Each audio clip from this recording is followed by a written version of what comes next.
I heard the first slap from the hallway, then the second, then the third, each one sharper than the last.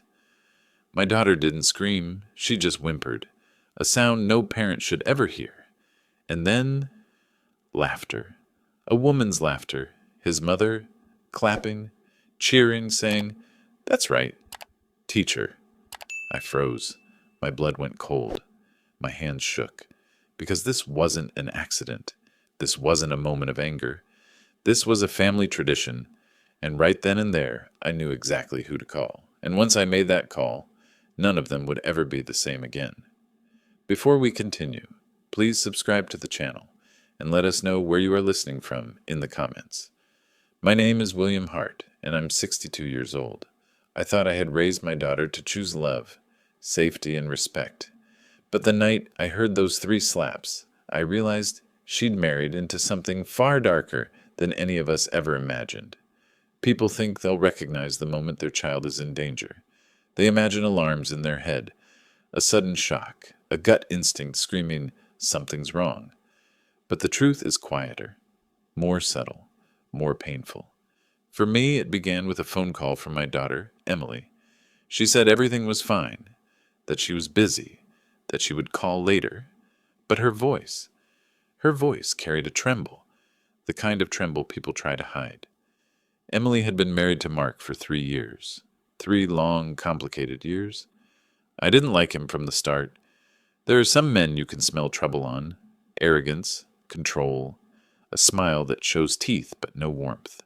He shook my hand too hard the first time we met, looked me in the eye too long, and referred to Emily as his girl, not his wife. A father notices these things, but Emily insisted he was good, that he was a little intense, but that he loved her. Love. Funny how often people use that word to excuse the things that break them. Over time, the phone calls changed, shorter, more rushed, more tired. I'd ask if she was happy. She would say yes, always yes, too quickly. I knew something was wrong, but I didn't know how wrong, until the night I decided to drop by their house, unannounced. It was a cold Friday evening.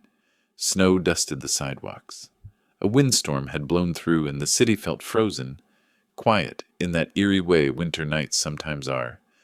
I brought a casserole, the same one Emily loved when she was little. I don't know why. Maybe I missed her. Maybe I felt something pulling me there. When I reached the house, I noticed the curtains were drawn tight, not a sliver of light escaping.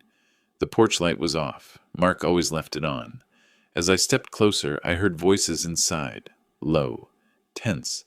Emily's voice soft and pleading.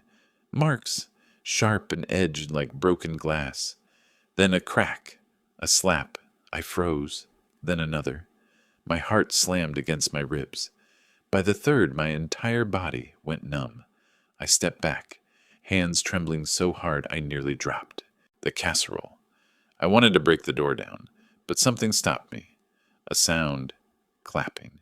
The cold, cruel clapping of a woman. Mark's mother? I'd met her once, the kind of woman who pretends kindness, but wields cruelty like a quiet weapon. She had the same empty smile as her son, a smile that looked like it belonged in a museum behind glass. And that night, she clapped while my daughter was slapped. Good, she said. That's how you teach her. Teach her? My stomach churned. This wasn't a fight. This wasn't a loss of temper. This was a lesson, a ritual, a system. My breathing grew shallow. I forced myself closer to the door. Emily whimpered, a small, broken sound. Something inside me snapped. I pushed the door open slightly, enough to see, not enough to be seen. There they were. Emily backed against the dining table, one hand on her cheek, the other curled near her chest, like she was protecting her heart. Mark towered over her, towering for the sole purpose of making her feel small. His mother sat calmly in a dining chair, legs crossed, smiling like she was watching a performance. Should I do it again? Mark taunted, raising his hand. Emily sobbed quietly. No. Please, I will listen. His mother clapped once, sharply. That's better. You see, darling, a wife must obey. Obey. The word hit me like ice water. My daughter, the same little girl who used to put ladybugs in her pockets, who painted rainbows on her bedroom walls, who once told me she wanted to be strong like Mom, was being broken right in front of me. Anger flooded through me so fast it felt like fire in my veins. But I didn't rush in, and that decision would turn out to be the most important one of the night. Because the moment I put weight on the porch floor, the old wooden plank creaked. Just once. Just enough. Mark's head snapped toward the door. His mother straightened in her chair. Emily's eyes widened in terror. "Did you hear that?" Mark hissed. I backed away, heart pounding so loud I was sure they could hear it from inside. He walked toward the front door. I stepped off the porch, moving into the shadow, beside the shrubs. The porch light flicked on. He peered out into the night, his silhouette sharp against the doorway. Then he leaned out onto the porch, scanning the street. For a moment, his eyes swept right over where I stood, hidden. My breath locked in my chest. Finally, he stepped back inside and shut the door hard. I didn't wait. I didn't think. I ran to my car, ran like I was 20 again, and yanked the door open. My hands shook so violently I could barely get the keys in the ignition. Slapped, clapped for, encouraged. This wasn't an incident. This was a system, a family rule, a tradition of abuse. I gripped the steering wheel until my knuckles turned white. That's when I made the call. Not to the police, not to a friend, to someone who knew exactly how to deal with men like Mark and women like his mother. Someone who didn't believe in waiting, or hoping, or gentle solutions. Someone who owed me a debt. The phone rang once, twice. Then a voice answered. "You still alive, old man?" he said casually. "Didn't think I'd hear from you again." My voice broke. "I need help," I said. "My daughter's in danger." The line went quiet. Then he said, "I'll be there in an hour." I didn't realize how hard I was shaking until I tried to grip the phone again. 1 hour. 1 hour until help arrived. 1 hour until everything changed. But inside that house, behind that closed door, my daughter was still with them. Still with him. Still suffering. Still alone.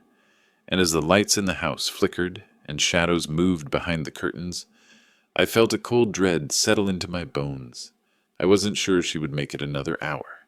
I sat in my car with the engine running, headlights off, staring at the house I once believed was a safe place for my daughter. Every few seconds, a shadow passed behind the living room curtains. Mark pacing, his mother hovering, Emily shrinking. My hands wouldn't stop shaking. The man I called, his name was Jacob Reed, a name I hadn't said aloud in 16 years. He and I served together once, a short time, but long enough to know the truth. Jacob didn't tolerate cruelty. At all. If a man raised a hand to a woman, Jacob raised something heavier. We drifted apart over the years, but the last thing he ever told me was, "Bill, if you ever need me, for anything call. Doesn't matter when." Tonight was that when. I checked the time. 45 minutes until he arrived. 45 minutes felt like a lifetime. I watched the house carefully. Inside, Mark was shouting again. His voice boomed through the thin walls, even though I couldn't make out the exact words. Emily's voice stayed soft, broken, barely audible. Then I saw her silhouette in the window, a faint outline, shoulders curled in, holding her cheek where he'd hit her. My heart cracked, but I couldn't burst in, not yet. Not while his mother was still inside. Not while he was unpredictable. Not while I was alone. If I rushed in now, I wouldn't save Emily. I would get both of us killed.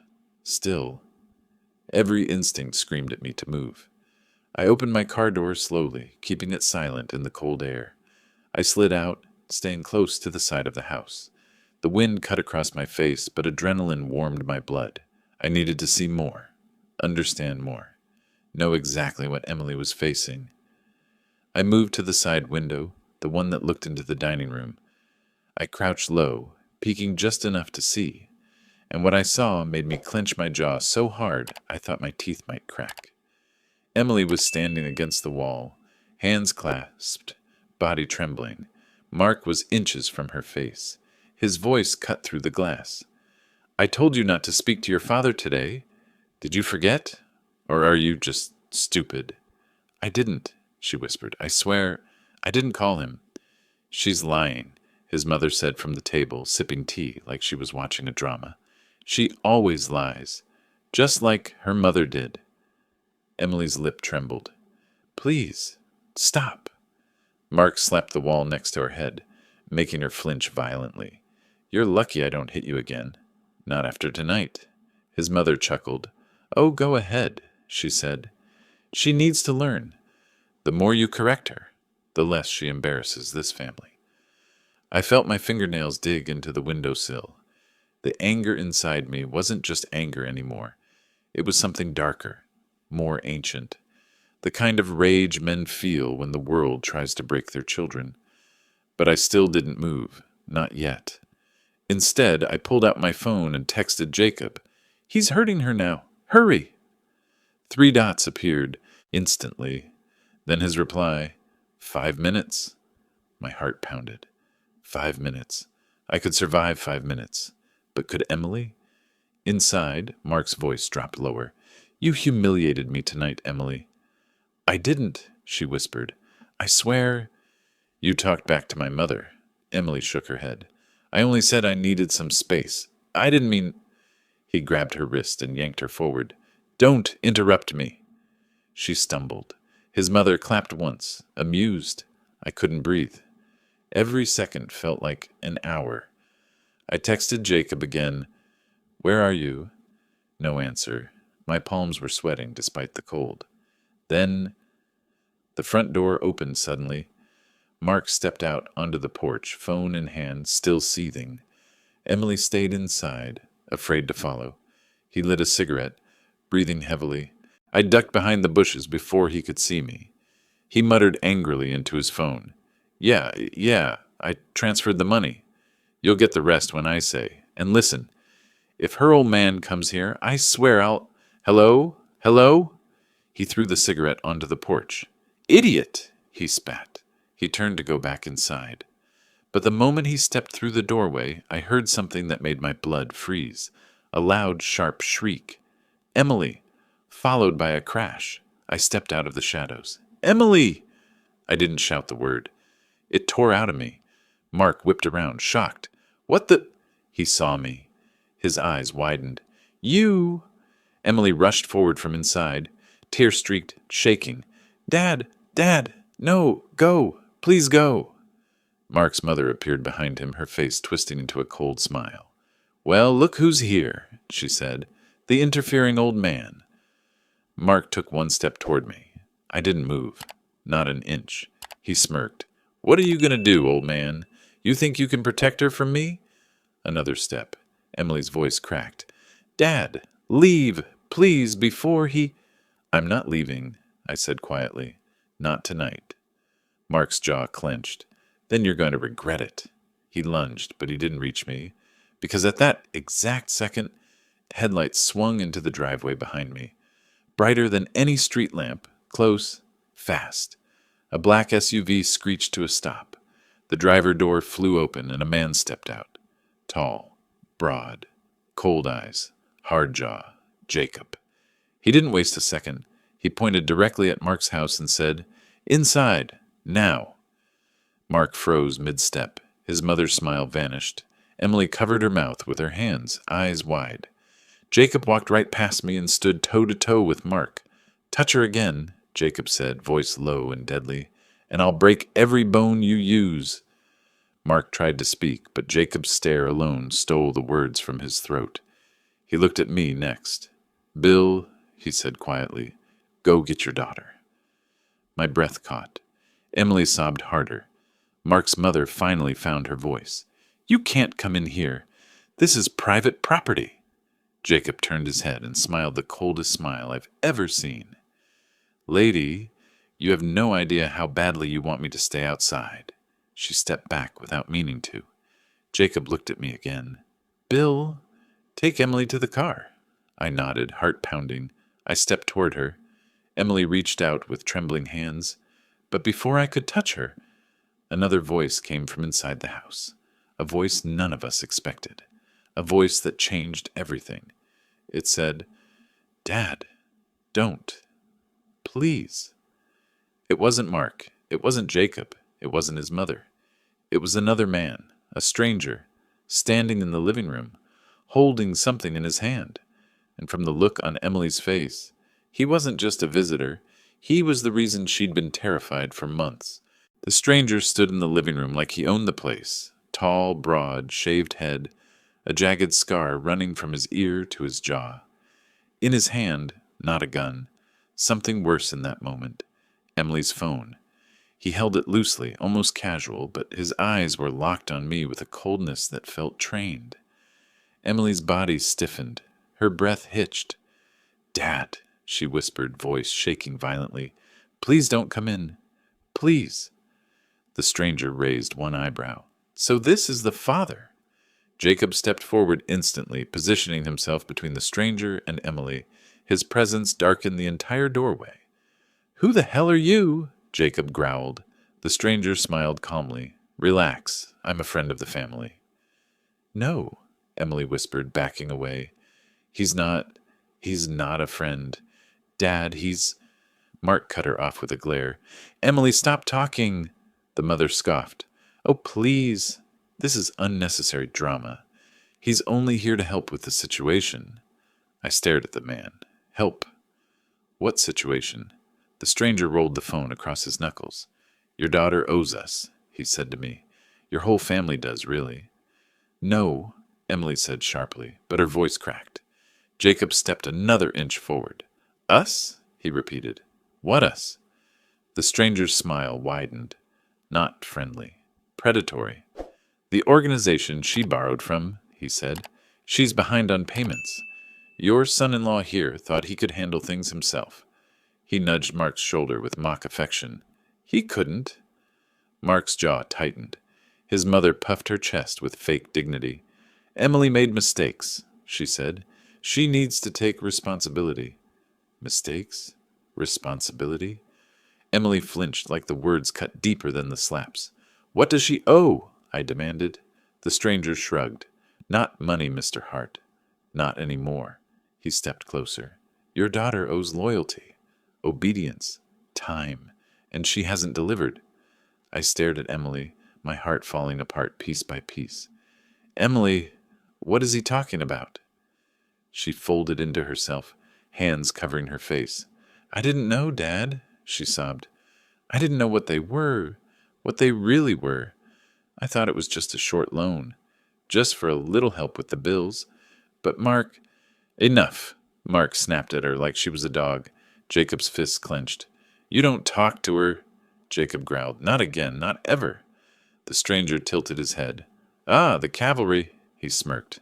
"This is cute, but I'm on a clock. She has a debt. And either she pays or someone else does." He looked directly at me. "In this case, you." Jacob stepped forward, ready to strike. But the stranger lifted a warning finger. "I wouldn't." His voice was almost amused. "Not unless you want this to get uglier." Jacob didn't move. Not because he was scared, but because he was calculating. The stranger continued. "You want this to end? Give me what I came for." "And that is?" Jacob asked. The stranger pointed at Mark. "Him," he said, nodding at Emily. "The husband signed her debt over to himself, which means—" He smiled coldly. "His debt is now your debt, old man." Mark froze. Emily gasped. The mother's face twisted. Jacob breathed one word. "Coward." Mark's voice shook. It wasn't like that. I had to. They said they'd—" "You sold your wife," Jacob said flatly, "to save yourself." Silence fell like a hammer. Mark didn't deny it. He couldn't. Tears streamed down Emily's face. She looked like her entire soul had collapsed. The stranger clapped his hands once. "All right, enough romance." He pointed at Mark. "You, come with me, now." Mark hesitated. Jacob stepped in front of him again. "He's not going anywhere with you." The stranger's eyes hardened. Oh, he is. His voice dropped, icy and precise. Because if he doesn't, your daughter pays instead. Emily sobbed quietly. I stepped forward, heart pounding. Take me instead, I said. The room froze. Emily stared at me, terrified. Dad, no, no. Jacob grabbed my arm. Bill, he hissed. Don't. But I pulled away. My voice didn't even shake. She's my daughter. I take her place? The stranger watched me with mild curiosity. Interesting offer, he said. No, Emily cried. Dad, please. Jacob positioned himself between us, ready to fight all three of them if he needed to. But then, the stranger's phone buzzed. He glanced down. His smile slowly faded. He looked at me, then at Mark, then at Emily. And then he said words none of us expected. Well, plans just changed. He slipped the phone into his pocket. My boss says we don't need Mark anymore. Mark blinked. What? What is that? The stranger ignored him. And we don't need the girl either. Emily stiffened. Then he pointed at me. We only need him. Me. I felt the air leave the room. Jacob's eyes widened. The stranger's voice was calm. Too calm. Let's go, Mr. Hart, Emily screamed. Jacob moved. Mark panicked. His mother gasped. And the stranger stepped forward to take me. The stranger moved toward me with calm confidence, the confidence of someone who had never once been stopped. Jacob stepped between us, instantly, his stance shifting. Shoulders loose, feet planted, eyes predatory. Bill isn't going anywhere, he said. The stranger smirked. You really think you can stop me? No. Jacob tilted his head, smiling coldly. I know I can. The room tensed like a stretched wire. Emily clung to my arm, crying, Dad, don't go. Please don't. I'm not going anywhere. My voice shook, but it held. The stranger sighed and reached into his jacket. Jacob exploded forward. He slammed the stranger against the wall so hard the drywall cracked. The stranger lunged back with a wild punch, but Jacob dodged and drove a knee into his ribs. A choked grunt, a heavy thud. The stranger dropped to one knee. Mark's mother shrieked and stumbled backward. Mark froze in the corner, coward, traitor, spectator to his wife's suffering. Emily covered her mouth, sobbing. Jacob grabbed the stranger by the collar and slammed him onto the dining table. It broke underneath. Wood splintered everywhere. The stranger tried to stand, but Jacob pinned him with one arm like he weighed nothing. Last chance, Jacob hissed. Walk away. Forget this family. The stranger spat blood. No chance. They'll come for him. They already... Jacob cut him off with another brutal shove. I said, walk away. The stranger's shoulder hit the floor. He tried to reach for his jacket again, but this time Jacob stomped on his wrist. A crack. A scream. The stranger finally stopped fighting. He held up his good hand, panting, beaten. Okay. I'm done. Jacob stared at him for a long moment, then stepped back. Good choice. The stranger got up slowly, clutching his broken wrist, breathing hard. Before leaving through the back door, he said one last thing. This isn't over. Jacob took one step toward him. The stranger ran. Silence fell. The air in the house felt heavier than before, but safer. Emily collapsed into my arms. Her whole body shook. Dad, I'm so sorry. I didn't know what else to do. I didn't know how to get out. I held her tight. You're out now, I whispered. You're safe. Then Jacob turned to Mark, and the moment he did, Mark's face drained of color. Please, Mark stammered, voice trembling. I didn't mean to. I was scared. I only did what they told me. Jacob's jaw tightened. Oh, you'll explain yourself, he said, but not to me. He stepped aside and looked at Emily. Do you want me to call the police? Jacob asked. Or do you want to speak first? Emily wiped her tears. Her voice shook, but it carried strength I'd forgotten she had. Call them, she whispered, and tell them everything. Mark's mother gasped. Emily, you ungrateful little... Jacob glared at her. She went silent immediately. Within minutes, police sirens filled the street. Officers swarmed the house, taking statements, separating everyone. Mark was arrested for assault, coercion, and fraud. His mother was taken in for aiding those crimes. The stranger? Jacob made sure the police got a good description, and the organization behind him would collapse within weeks thanks to the information Emily provided. But none of that mattered in that moment. All that mattered was Emily sitting beside me on the curb, wrapped in a blanket, head on my shoulder. Dad, she whispered shakily, thank you for coming. I kissed the top of her head. I'll always come. Jacob stood a few feet away, watching the police cars pull off.